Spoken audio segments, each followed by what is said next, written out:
नमस्कार। हमारे साथ जुड़े हुए हैं सुप्रीम कोर्ट के पूर्व जज जस्टिस मार्कंडेय काटजू जी, आपका स्वागत है। धन्यवाद। आप आपने अभी एक हमारे यहाँ लेख लिखा और आपने उसमें कुलदीप सिंह सेंगर को जो जमानत दी गई है उसका आपने समर्थन किया, जबकि तमाम जो न्यायविद हैं, सुप्रीम कोर्ट के बड़े वकील हैं, वो सब इसको लेकर आलोचना कर रहे हैं और एक काफी ज्यादा आक्रोश की स्थिति देखी जा रही है। तो आप आखिर इसके समर्थन में क्यों दिखाई पड़ते हैं? देखिए, इस विषय पे ठंडे दिमाग से सोचना चाहिए। ये जज्बाती होने से कुछ फायदा नहीं। जब एक कोर्ट का फैसला आया है तो उसको पहले तो फैसला पढ़िए। मुझे तो लगता है ज्यादातर लोगों ने वो फैसला पढ़ा ही नहीं है, क्योंकि देखिए कई बातें हैं उसमें क्योंकि ये फैसला बिल्कुल सही है और मैं बताता हूँ क्यों मेरे राय में सही है। पहले तो ये कुलदीप सिंह सेंगर करीब 8 साल जेल में रह चुके हैं, 8 साल से ज्यादा रह चुके हैं। पुलिस कस्टडी को अगर जोड़ लिया जाए, 8 साल से ज्यादा। जुलाई 2017 से ये जेल में है। तो ऐसा नहीं कि एक दिन भी जेल नहीं गए हैं, ये 8 साल से ज्यादा जेल काट ली इन्होंने। दूसरी चीज, ये जो दिल्ली हाईकोर्ट का जो आदेश है, ये अंतरिम आदेश है। ये अपील अभी भी पेंडिंग रहेगी, मगर दिल्ली हाई कोर्ट ने मेरिट्स ऑफ द केस पे वो नहीं गए हैं कि उनके ये ट्रायल कोर्ट का फैसला सही था कि गलत था। मेरिट्स पे यानी कि वो सेंगर वास्तव में दोषी था कि नहीं इस अपराध पे। क्या वो जो विक्टिम थी उसकी उम्र 18 साल से कम थी कि ज्यादा थी। हालांकि कई एविडेंस दिल्ली हाईकोर्ट ने लिखे हैं जो बताता है कि उसकी उम्र 18 साल से ज्यादा थी। मगर फिर भी दिल्ली हाईकोर्ट ने कहा हम मेरिट्स पे नहीं जाएंगे। दिल्ली हाईकोर्ट गया अब एक ही विषय पे कि ये एक कानून है पॉक्सो, जिसका हम्म। पूरा नाम है prevention of children from sexual offences act 2012। जी। उसमें लिखा है सेक्शन 2 क्लॉज 2 में कि जो बातें जो डेफिनेशंस नहीं दी गई हैं इस पॉक्सो एक्ट में, वो वही होंगी जो इंडियन पिनल कोड में होगा। ठीक और है। इंडियन पिनल कोड में पब्लिक सर्वेंट की जो परिभाषा है उसमें एमएलए नहीं आते हैं। अच्छा। और ये फैसला भी हुआ ए आर अंतुले के केस, सुप्रीम कोर्ट का फैसला है कि MLA is not a public servant under IPC. वो प्रिवेंशन ऑफ करप्शन एक्ट में तो एमएलए पब्लिक सर्वेंट माना जाता है, मगर आईपीसी में नहीं माना जाता है। और पॉक्सो एक्ट में लिखा है धारा 2 क्लॉज 2 में कि वही डेफिनेशन पॉक्सो में अप्लाई करेंगे जो आईपीसी में है, न कि वो जो प्रिवेंशन ऑफ करप्शन एक्ट में। देखिए, फर्क फर्क कानूनों में फर्क फर्क परिभाषाएं हो सकती हैं।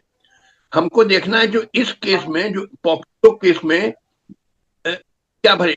तो पॉक्सो एक्ट में लिखा है कि वही अगर अगर परिभाषा नहीं दी गई है पॉक्सो एक्ट में, जैसा कि नहीं दी गई है पब्लिक सर्वेंट की, तो वही परिभाषा होगी जो इंडियन पिनल कोड में है। और इंडियन पिनल कोड के धारा 21 में लिखा है कौन कौन लोग पब्लिक सर्वेंट माने जाएंगे। उनमें एमएलए नहीं है। और ये सुप्रीम कोर्ट का फैसला भी है अंतुले के केस में। तो लिहाजा जो ट्रायल कोर्ट ने जो ये सजा कर दी, उम्र कैद कर दी, वो ये समझ के कर दी कि ये जो कुकर्म किया था, अगर मान भी लिया जाए इसी ने किया था, वो हो जाएगा एग्रीवेटेड सेक्सुअल असॉल्ट। तो एग्रीवेटेड सेक्सुअल असॉल्ट अगर पब्लिक सर्वेंट करता है तो उसको उम्र कैद की सजा हो सकती है। मगर अगर वो है ही नहीं पब्लिक सर्वेंट, तब नहीं हो सकती है। तो लिहाजा ये उम्र कैद की सजा गलत हो गई।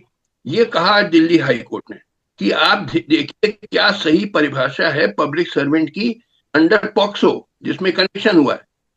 नहीं तो पॉक्सो अगर में अगर मैं आपको थोड़ा सा बीच में रोकना चाहूंगा, ये पूछूंगा आपसे कि अगर ये उसमें पॉक्सो एक्ट में नहीं है वो लोक सेवक, ठीक है, और जज साहब ने कह भी दिया कि पॉक्सो एक्ट में वो नहीं आता है, लोक सेवक के नहीं आता है, तो क्या ये हाँ छोटी जो ट्रायल कोर्ट थी उसके लिए भी एक संदेश नहीं दे दिया गया कि आपने इसमें गलत किया है? हाँ, गलत किया, ट्रायल कोर्ट ने गलत किया। देखिए गलतियां हो जाती हैं, मैं नहीं कहता हूँ जानबूझ के ट्रायल कोर्ट ने गलती करी। हम जज जज लोग भी कभी कभी गलती कर जाते हैं, वो हायर कोर्ट करेक्ट कर देती है। तो जो ट्रायल कोर्ट की गलती है, वो हाई कोर्ट ने देखा कि ये तो गलत, इसको पब्लिक सर्वेंट मान लिया गया। जबकि सुप्रीम कोर्ट का फैसला है कि एमएलए है ही नहीं पब्लिक सर्वेंट अंडर आईपीसी, और आईपीसी की ही परिभाषा पॉक्सो में लगाई गई है। तो लिहाजा ये उम्र कैद की सजा बिल्कुल गलत थी। अब कई लोग कह रहे हैं कि साहब ऐसा कानून नहीं होना चाहिए। तो भैया नहीं होना चाहिए तो फिर पार्लियामेंट से जाके कहिए कि कानून बदल दे। भाई अगर आप समझते हैं कि जो एक्ट कानून है वो गलत है, तो आप जाके कहिए, संसद से कहिए कि कानून बदले। ये थोड़ी कि आपके चिल्लाने से तो बदल नहीं जाएगा। अब वहां तो मैंने देखा बड़े बड़े रिटायर्ड डीजीपी और रिटायर्ड जजेस चीख रहे हैं, चिल्ला रहे हैं कि अंधेर हो गया और कानून नष्ट हो गया, न्याय नष्ट हो गया है देश में, और हु हल्ला मचा रहे हैं। अरे भाई ठंडे दिमाग से देखो क्या कानून में लिखा है। और यही दिल्ली हाईकोर्ट ने देखिए बड़ा विस्तृत फैसला दिया है, 48 पैराग्राफ का है फैसला, और मैंने पूरा का पूरा पढ़ा, बड़ा केयरफुली पढ़ा, ठंडे दिमाग से पढ़ा। बिल्कुल सही फैसला है। अब अच्छा, अब लोग कह रहे हैं कि वो खतरे में पड़ जाएंगे जो विक्टिम है, तो उसकी भी दिल्ली हाई कोर्ट ने पैराग्राफ 44 में लिखा है कि जो डीसीपी है उस एरिया के, वो दिल्ली में रहती है वो victim, तो वो DCP will ensure her safety, उसकी सुरक्षा का देखभाल करेगा। और धारा 45 में कई आदेश दिए हैं, जिसमें ये है कि हर हफ्ते में हर मंडे को ये जो सेंगर है इसको रिपोर्ट करना पड़ेगा नियरेस्ट पुलिस स्टेशन में, और अपना पासपोर्ट डिपॉजिट करना है, और ये 5 किलोमीटर से दूर रहेगा वो जो विक्टिम है उसके निवास से।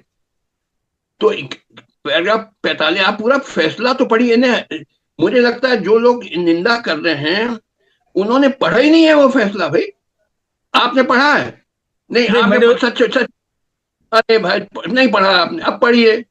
बिना नहीं पढ़े आप मैं लोग बोलने मैंने लगते जो हैं। जो जो जो खबरें आई हैं, जो जो छपा है, जो अच्छा, अखबारों में, खबर सब आई देखा है, है मैंने। फैसला नहीं पढ़ा, और आपने जो लेख खबरों ने, पे गए। नहीं नहीं, अच्छा आपने जो चलिए, अपने लेख में लिखा है उसमें भी मैंने देखा, उसमें भी आपने जो दी है। मैं आपको खबर दे देता हूँ। जी। मैं आपको खबर दे देता हूँ कि अमलेंदु जी एक हत्यारे हैं, तो मान लिया जाए क्योंकि मैं नहीं, खबर दे बिल्कुल रहा हूँ। बिल्कुल नहीं मान लिया जाए, लेकिन अरे लेकिन यहाँ। फैसला तो पढ़ो। हद कर दिए आप लोग जो पत्रकार, माफ करिए, जी। आप लोग तो मिर्च मसाला चाहिए आपको। हम्म।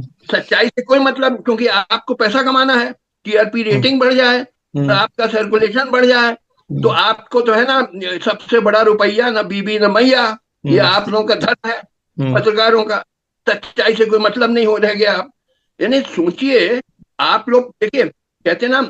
नहीं, अच्छा अच्छा, ये बताइए, क्या क्या उस जजमेंट में ये भी लिखा है कि चूंकि वो 8 साल बिता चुके हैं तो हमेशा उनको जेल में नहीं रख सकते? फिर ये नहीं उम्र नहीं, कैद क्यों दी उन्होंने गई थी? उम्र कैद देखिए क्यों दी थी फिर ट्राइट कोर्ट ने, अगर आप उम्र उनकी कैद नहीं हो उम्र नहीं सकती रख ना, सकते? क्योंकि अरे भाई उम्र कैद होती अगर ये एग्रीवेटेड सेक्सुअल असॉल्ट होता। तो ये आप धारा सेक्शन 5C पढ़िए। वो जो पब्लिक सर्वेंट है उसको, वो अगर पब्लिक सर्वेंट होता तब उसको उम्र कैद की सजा हो सकती थी, मगर तो वो इसका मतलब, एमएलए एमएलए नहीं माना जाता। तो इंटरिम ऑर्डर में ही ये माना जाए कि इंटरिम ऑर्डर में ही हाई कोर्ट ने उम्र कैद की सजा खारिज कर दी? नहीं नहीं, अभी तो देखिए दिल्ली हाई कोर्ट ने अभी अंतिम फैसला नहीं दिया, अभी पेंडिंग है केस। उन्होंने तो फिर ये उसमें डालने की क्या आवश्यकता थी कि हम हमेशा जेल में नहीं रख सकते और 8 साल को बिता चुके हैं? इसका नहीं, मतलब कि आप उन्होंने ये कह ये रहे हैं कि कहा, आपने खारिज कर दिया उसका? भाई देखिए सुनिए, जी। 8 साल काट चुका है जेल में। हम्म। अगर मान सपोजिंग सपोजिंग उसकी अपील अलाउ हो जाए, सपोजिंग, हम्म। हम्म। तो 8 साल की जिंदगी कौन लौटाएगा? तो यही आठ यही साल सवाल यही सवाल शर्जील इमाम और उमर खालिद के मामले में भी पूछा जा सकता है कि वहां तो सुनवाई ही नहीं हुई और नहीं है। इसी हाई कोर्ट ने नहीं, आप रद्द कर नहीं है। दिया। आप सही हैं, वो भी गलत हो रहा है, उनको भी बेल तुरंत मिलनी चाहिए थी, बिल्कुल मिलनी चाहिए थी। वो तो वहां तो सुप्रीम उमर कोर्ट ये भी खालिद पूछ रहा है को, कि भाई आप अपना परमानेंट एड्रेस दे दीजिए भाई। सुप्रीम कोर्ट परमानेंट एड्रेस क्यों मांग रहा है? भाई मैं आपकी बात मान रहा हूँ, जी। आप सहमत हूँ कि उमर खालिद और ये शर्जील इमाम कब कब तक बहुत पहले बेल हो जानी चाहिए थी। जी। अन्याय हो रहा है उनके साथ, मगर एक के साथ अन्याय हो रहा है इसके मतलब ये नहीं कि दूसरे के साथ भी अन्याय हो। Two wrongs do not make one right, अंग्रेजी में कहावत है, दो गलतियां एक सही चीज नहीं बना देती हैं। अगर उसके साथ गलत हो रहा है उमर खालिद और सरजील इमाम के साथ, तो क्या इसके साथ भी गलत गलत चीज हो? ये क्या लॉजिक नहीं, है? यहाँ ये क्या यहाँ एक तर्क है? पक्ष और भी है काजू साहब। यहाँ एक पक्ष ये भी है कि चूंकि वो सत्तारूढ़ दल से जुड़े हुए हैं कुलदीप सिंह सेंगर, और उनको काफी बचाने का सरकार ने प्रयास किया। और उत्तर प्रदेश सरकार की जिस तरीके की कार्रवाइयां सामने आती रहती हैं, तो ये शंकाएं व्यक्त की जा रही हैं कि उनको मदद मिलेगी सरकार से, और उनको मिलती रही है। तो देखिए, ये जो पक्ष, इस पक्ष पे तो विचार नहीं किया हाई कोर्ट ने। मेरी बात तो सुनिए आप, जी। देखिए ठंडे दिमाग से बात करिए, पहले तो फैसला पढ़िए। जी। फैसला में ये तो बीजेपी का एमएलए था या कांग्रेस का एमएलए, इससे कोई मतलब नहीं, कोई कनेक्शन नहीं, कोई संबंध नहीं है इससे। उन्होंने ये देखा कि ये एमएलए पब्लिक सर्वेंट की परिभाषा में नहीं आता है, इस पे सुप्रीम कोर्ट का फैसला, अंतुले का केस हो चुका है, तो नहीं, लिहाजा उन्होंने सही फैसला लिया। मैं आपकी चलिए कानूनी तौर पे इस बात से सहमत हूँ, लेकिन जमानत का जो विरोध सीबीआई की तरफ से होना चाहिए था, और ये सारे पक्ष आने चाहिए था। अभी तो जमानत दी है ना हाई कोर्ट ने, केस तो खारिज किया नहीं है। तो जमानत देते समय इस बात का ध्यान क्यों नहीं रखा गया? जब और मामलों में जमानत जाती है तो उसमें ये सारी चीजें ध्यान रखी जाती हैं। अगर प्रतिवाद किया जाता है कि भाई ये परिस्थितियां ये हैं, इसलिए जमानत नहीं दी जानी चाहिए, ये बाहर आकर जो है प्रभावित कर सकता है, गवाहों को प्रभावित कर सकता है। और 3 मामले ऐसे हैं कि जिसमें उसके पिता की हत्या के मामले में भी उनको मुकदमा चल रहा है, तो ये सबूत पहले से हैं इस तरीके के। तो इस पे तो कोई विचार ये नहीं किया सबूत गया नहीं है। है। अरे भाई देखिए, केस की पेंडेंसी होना और फाइनल कन्विक्शन होना में अंतर है। जी। अभी तो केस चल रहा है, हम्म। यहाँ इस केस में कन्विक्शन हो गया मगर अपील पेंडिंग है। हम्म। तो लिहाजा उन्होंने कहा कि देखिए, मानिए अब सपोजिंग अपील अलाउ हो कर दे दिल्ली हाई कोर्ट, हम्म। पाए कि ट्रायल कोर्ट का फैसला गलत है, सपोजिंग, हम्म। तो ऑलरेडी 8 साल काट चुका है, हम्म। तो क्या उसको जान लेनी है? अरे भाई 8 साल काफी है। अभी तो उसको बस एक तरीके से बेल मिला है, हो सकता है नहीं, बाद में। यही तो सवाल हो रहा है कि बेल इज रूल और जेल इज एक्सेप्शन जो है, ये जमानत के मामले में है या कि सजा याफ्ता लोगों के लिए भी है? तो सजा होना याफ्ता है चाहिए, ना। You are right. भाई मैं सजा आपसे, याफ्ता है ना, उस सजा हुई है 20 साल की, तो 20 साल की सजा अरे काटनी है। भाई, अरे भाई वो सजा जो ट्रायल कोर्ट ने कर दी, वो इस आधार पे करी है कि ये पब्लिक सर्वेंट है। बिल्कुल, मैं आपकी बात से सहमत हूँ कि हाई कोर्ट ने उस तर्क को खारिज किया है। लेकिन फिर हाई कोर्ट को वो फिर खारिज करनी चाहिए सजा फिर, कि भाई ये आपने गलत सजा दे दी है। सजा तो खारिज की नहीं है हाई कोर्ट ने। नहीं हो सकता कर रहे हैं, देखिए नहीं, क्या करने बात अलग की है, जब कल को कर देंगे तो फैसला आ जाएगा, ठीक है। लेकिन इंटरिम जमानत आप दे रहे हैं, और उसमें आप ये टिप्पणी कर रहे हैं कि भाई हमेशा इसको जेल में हम नहीं रख सकते। ये 8 साल पहले ही काट चुके हैं। भाई जब उम्र देखिए कैद की सजा मिली है तो उसमें इस टिप्पणी की क्या आवश्यकता थी? मेरा पूछना ये है। देखिए एक तो देखिए, एक एक फैसला हुआ था जस्टिस कृष्णा अय्यर का, जी। Bail is the rule not jail. Hmm. ये बड़ा मशहूर फैसला है, बेल इज जी। द, नॉर्मली बेल मिलनी चाहिए। हम्म। हाँ, ये कोई हार्ड एंड फास्ट रूल नहीं है, मगर कहने का मतलब कि आप जानते हैं हमारे अदालतों में बड़ा लंबे चल जाते हैं केसेस, दस जी। दस 15 साल के तक चलते रहते हैं, विलंब बहुत हो जाता है। तो इसलिए ये कोर्ट को देखना है कि भाई 8 साल ऑलरेडी हो चुका है, न जाने कब इसकी अपील सुनी जाएगी। तो 8 साल में काफी हो गया, उम्र कैद हो नहीं सकती क्योंकि वो पब्लिक सर्वेंट है नहीं, हम्म। तो उन्होंने बेल दे दी। तो हो सकता है मानिए अपील डिसमिस हो जाए तो इसको फिर जेल जाना पड़ेगा। ये हमेशा के लिए नहीं छूटे हैं। हम्म। ये तो जो रिहा हुए हैं, ये इनको अभी निर्दोष नहीं पाया गया। अभी तो अंतरिम राहत मिली है कि भाई अपील जब तक डिसाइड ना हो तब तक 8 साल काट चुका है, बेल दे दिया। अब नहीं ये तो बात का मेरा मेरा बतंगड़ सवाल यही बनाना, देखिए है काजू साहब, मेरा सवाल यही है कि राहत की जरूरत उस दोषी को है या राहत की आवश्यकता उस पीड़िता को है? दोनों को है, न्याय न्याय दोनों को मिलना चाहिए। हाँ तो ठीक है, सवाल है बिल्कुल। अभी तो अभी अभी सुनिए, न्याय मिलेगा जब अपील फाइनली डिसाइड होगी। हम्म। अभी डिसाइड होनी है।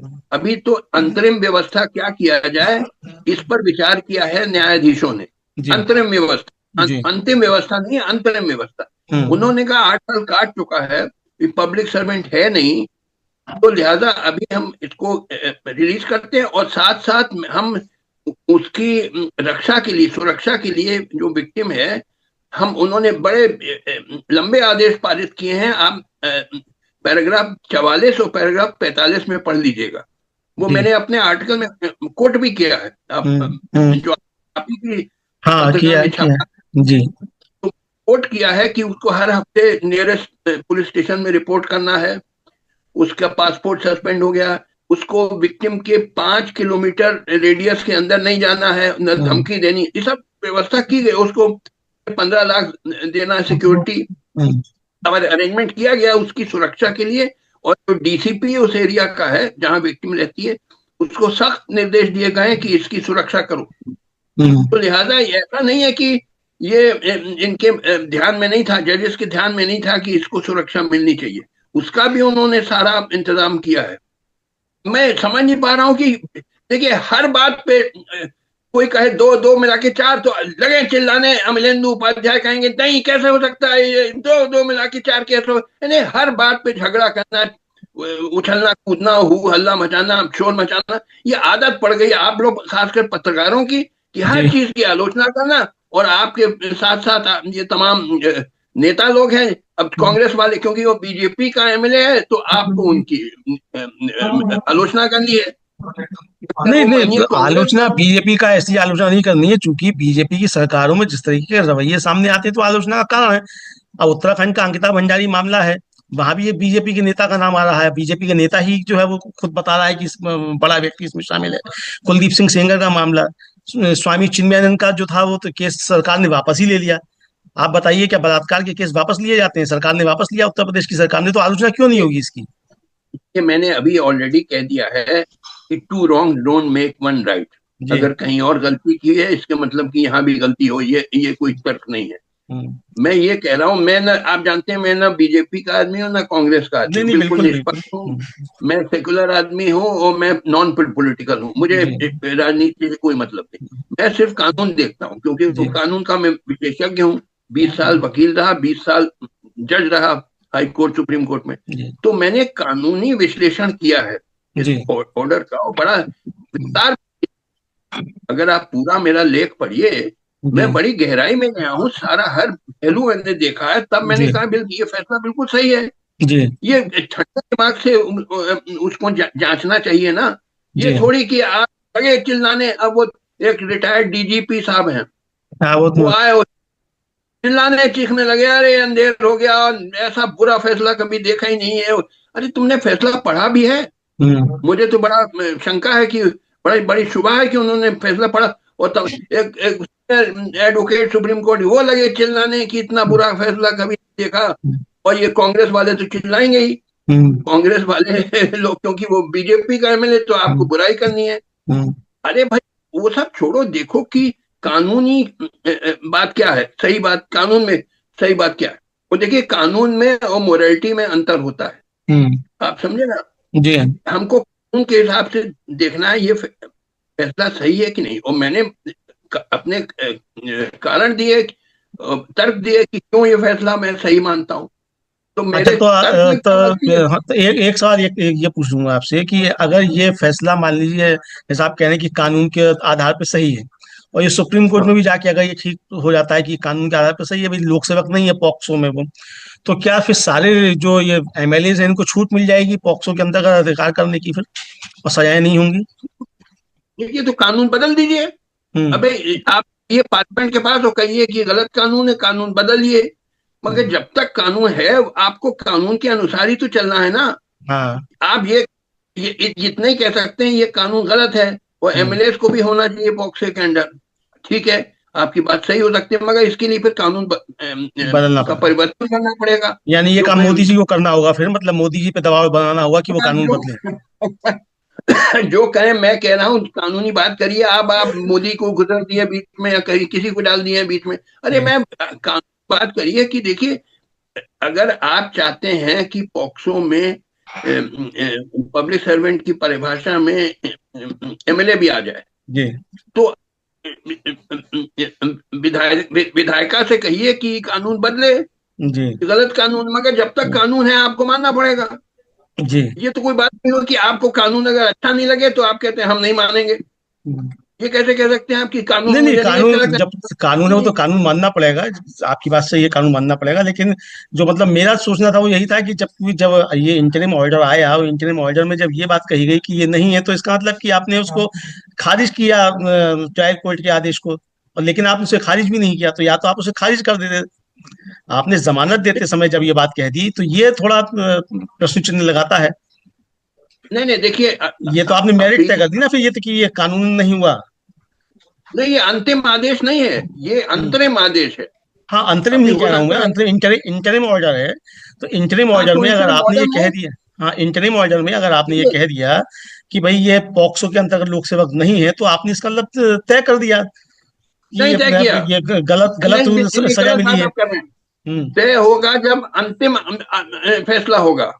अब ये तय नहीं हुआ, ये तो एक ऑब्जर्वेशन, इंटरिम ऑर्डर का। देखिए, इंटरिम ऑर्डर फाइनल जजमेंट नहीं होता ठीक है। है।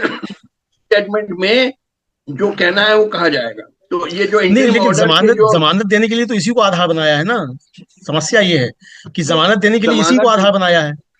हाँ सही बात है। देखिए, जमानत देने के लिए भी सुप्रीम कोर्ट का फैसला है कि आपको कारण देने होंगे कि क्यों आप जमानत दे रहे हम्म। हैं। आप सिर्फ ये नहीं कह सकते। देखिए, पहले मुझे याद है, मैं जज था इलाहाबाद हाई कोर्ट में 1991 से।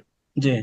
तो पहले हम लोग बेल में बैठते थे, कह देते थे we grant bail to the petitioner, hmm. कोई कारण नहीं दे। हम्म। बाद में एक सुप्रीम कोर्ट का फैसला आया कि जब आप बेल दे रहे हैं आपको कारण भी बताने होंगे। जी शुरू ये रिवाज शुरू हुआ कि बेल ऑर्डर में कारण भी दिया जाता है, मगर ये कारण जो है ये प्राइमा फेसाई है, ये हम्म। फाइनल नहीं है। हम्म। फाइनल तो जो फाइनल जजमेंट आएगा उसमें फाइनल जो तर्क है वो दिया जाएगा। ये अभी फाइनल जजमेंट में हो सकता है फर्क आ जाए, मगर अच्छा। अभी जो कारण दिए गए हैं ये मैं बिल्कुल सही मानता हूँ। भाई आप देख लीजिए परिभाषा पब्लिक सर्वेंट की, जी। पॉक्सो एक्ट में परिभाषा नहीं दी गई है।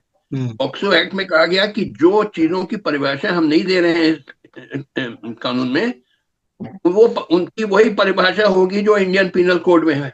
जी। और इंडियन पिनल कोड के धारा 21 में है, हम्म। दिए गए कौन कौन लोग पब्लिक सर्वेंट माने जाएंगे। हम्म। उनमें एमएलए नहीं है। ठीक। तो अब आप चाहते हैं एमएलए भी हो तो ठीक है, कानून बदलवा दीजिए, जाइए हम्म। संसद से कहिए कि कानून बदले। हम्म। मगर शोर मचाना क्या भाई, आइए कि साहब कानून सही नहीं है तो आप शोर मचाएंगे, हल्ला मचाएंगे, तो कोई कानून मत मानिए। आप कहिए कि चोरी में सजा नहीं होनी चाहिए क्योंकि हम नहीं मानते हैं, हम चोरी करेंगे और हम चोरी सजा नहीं होनी चाहिए। ये हम्म। क्या बात हुई भाई? आपको लॉ एंड कानून को तो मानना होगा ना। जी ये जी। जजमेंट बिल्कुल, मैं पता नहीं क्यों, यानी कोई अब तक मैंने किसी यूट्यूब चैनल में कोई डिस्कशन नहीं देखा जो मेरी बातें कहता हूँ, जो मैंने नहीं, बातें आपकी बात भी आपको। हमारे यहाँ आएगी। हाँ, तो ये पहले बार आएगी। हम्म। नहीं, सच्ची बात जानना चाहिए ना लोगों जी। को। देखिए, लोग जज्बाती होते हैं, भावुक होते हैं, हम्म। और चीखने चिल्लाने लगे, न्याय खत्म हो गया और अंधेर हो गया। वो सीनियर लोग चिल्ला रहे हैं, जी senior good lawyer, senior retired DGP, यानी कई लॉयर मैंने देखा चिल्ला रहे हैं, जी चीख रहे हैं। जी। चीखना आप लोगों की आदत हो गई है, ये हम्म। लॉयर्स की भी, मीडिया वालों की भी, सो कॉल्ड एक्टिविस्ट, जी और क्या नाम है, और लोगों की आदत हो गई है चिल्लाना, शोर मचाना। जी, टू मच अरे डेमोक्रेसी हो गई है। तर्क दो ठंडे दिमाग से, उसको जी। देखो, पहले आदेश पढ़ो कि आदेश में लिखा क्या है। हम्म। बड़ा मेहनत से लिखा गया है ये फैसला, मैं बता रहा हूँ। जी। जजेस ने एक एक शब्द बड़ा नाप तोल के लिखा है।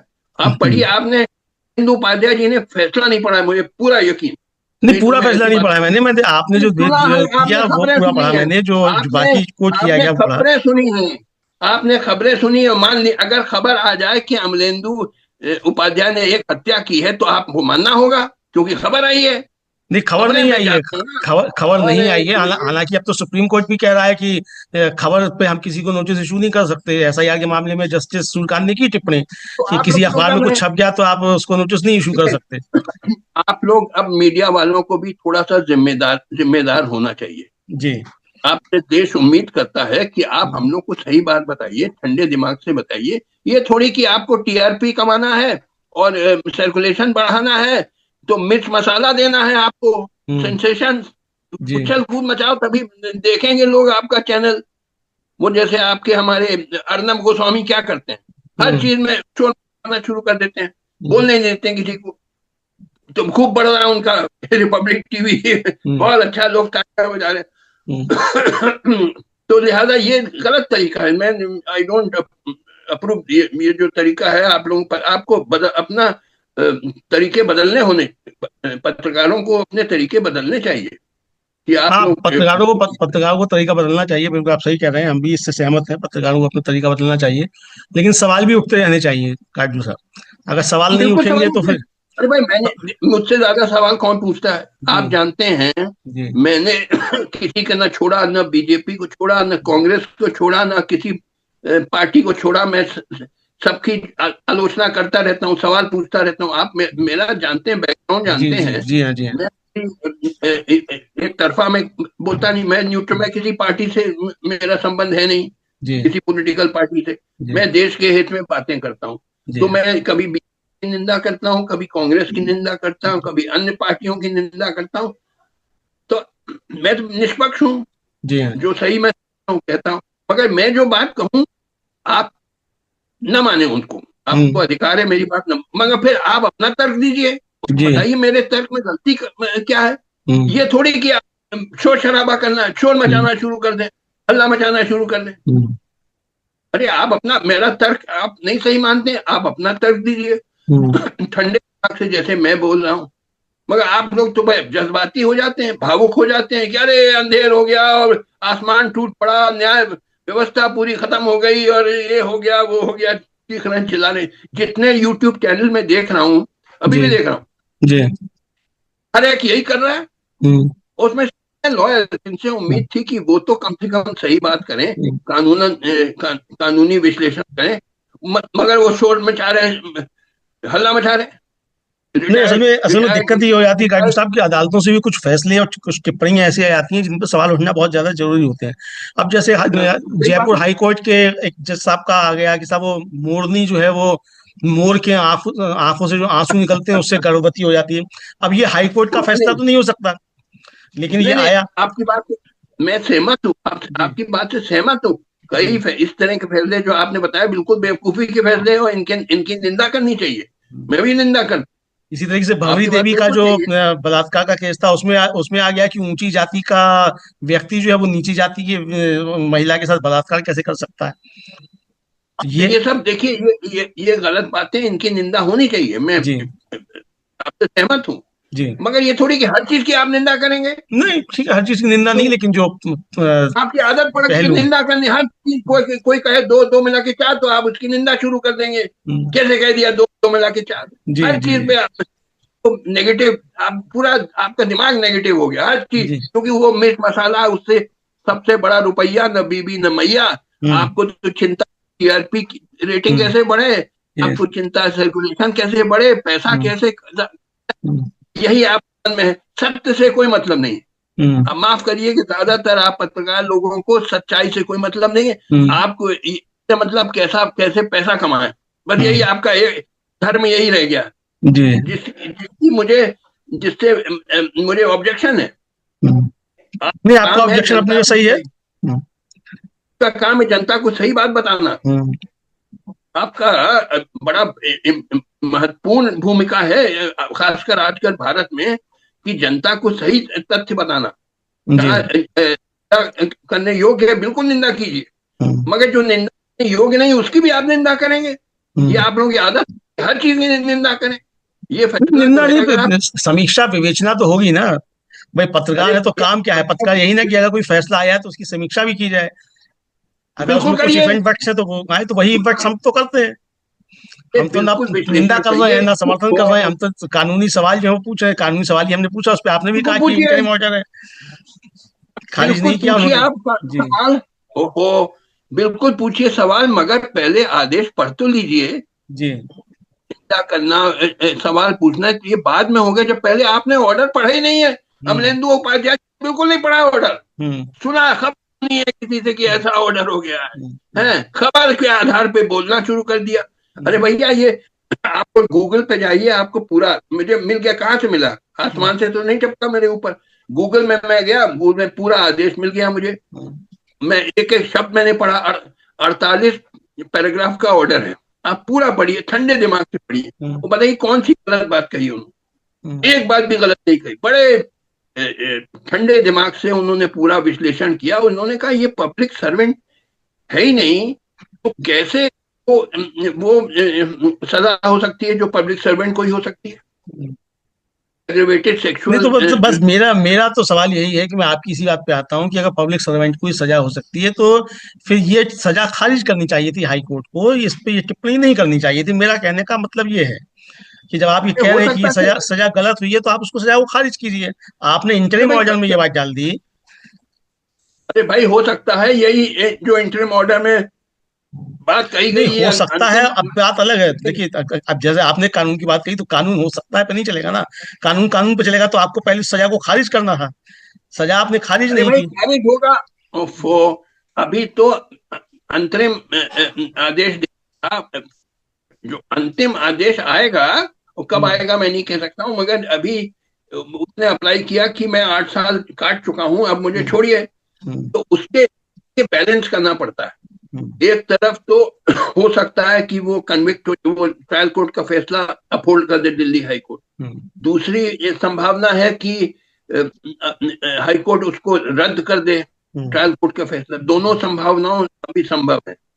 तो हम्म। बैलेंस स्ट्राइक करना है जब आपको अंतरिम की इस दौरान, अपील की पेंडेंसी के दौरान क्या परिस्थिति रहेगी ये देख, क्योंकि आप जानते हैं हमारे न्यायपालिका में बड़ा विलंब हो जाता है जी। फैसले आने में। बहुत बड़ा उसके कई कारण है, इतने ज्यादा केस आप जानते हैं।